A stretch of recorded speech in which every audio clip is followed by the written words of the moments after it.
Un jour, on décide de réhabiliter les chenils, les écuries et de créer un équipage. Cette fois-ci dans la voie du sanglier, non pas du cerf. Ça c'est une question personnelle, je n'aime pas beaucoup, enfin je ne suis pas passionnée par la chasse du cerf. Et par contre j'adore le sanglier, donc voilà, quand on a créé l'équipage, Michel m'a dit, moi je chassais le cerf, moi je joue le sanglier. Et on dit toujours que ce que femme veut, Dieu le veut, pof, on a chassé le sanglier. C'est moi qui suis tous les matins au chenil, je passe 2 heures, 2 heures et demie au chenil à nettoyer, à nourrir, à soigner. Donc forcément, les chiens me connaissent peut-être plus que les autres, parce qu'évidemment, les animaux connaissent ceux qui les nourrissent, ceux qui s'en occupent. Donc c'est souvent moi qui pars avec les chiens pour rapprocher, mais ensuite, voilà, le relais est pris par Michel, par Tristan et par les jeunes, par les boutons d'équipage.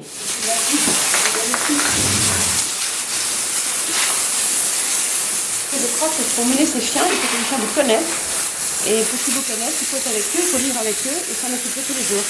On apprend à les connaître aussi, on apprend à connaître leur comportement, leur caractère, en étant avec eux comme ça aussi, pas forcément à la chasse. Et ensuite, pour les mener à la chasse, forcément, ils connaissent mieux. Enfin, le meilleur chien de ma vautreuse, c'était évidemment un rapprocheur. On n'en a pas eu beaucoup. On a eu un chien qui s'appelait Pudibon, c'était un chien exceptionnel pour rapprocher, qui a vécu jusqu'à l'âge de 12 ans. On a eu un chien qui s'appelait Uniforme. Et on a actuellement un troisième là, qui arrive, qui s'appelle Interprète. Ça, ce sont les meilleurs chiens qu'on ait eus pour rapprocher, pour chasser le sanglier. Maintenant, une anecdote qui est amusante. C'est un chien que m'avait donné Frédéric Poisson, qui s'appelait Montesquieu. Et ce petit chien-là, un jour, on part à la chasse, on chassait à Clairvaux à l'époque, en fait, Clairvaux.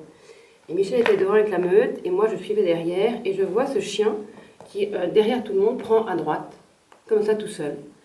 Puis s'arrête, me regarde, je suis bizarre, et je décide de le suivre. Michel s'en va avec la meute, et moi, je suis ce chien. Et je suis comme ça pendant au moins, je sais pas 1 kilomètre, mais presque.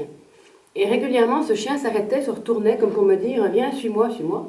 Donc je le suivais, et au bout d'1 kilomètre, ce chien arrive à une tête d'arbre, s'arrête et se met au ferme. Et ça, c'était incroyable, parce que je l'ai suivi comme ça par hasard, mais il avait que la parole, il manquait la parole pour me dire, suis-moi, je vais t'emmener là où elle s'en vit. C'était un souvenir assez amusant. Viens, on me voit.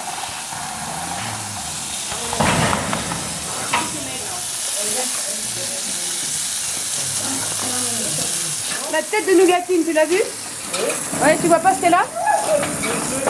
Tu fais un pénitence-trep. Je mets l'équipage, je suis arrivée ce matin pour monter à cheval et voilà, faire les cakes. C'est pas ça la vénerie. Elle est venue en salon. Faites danser les chiens avec eux dans la merde.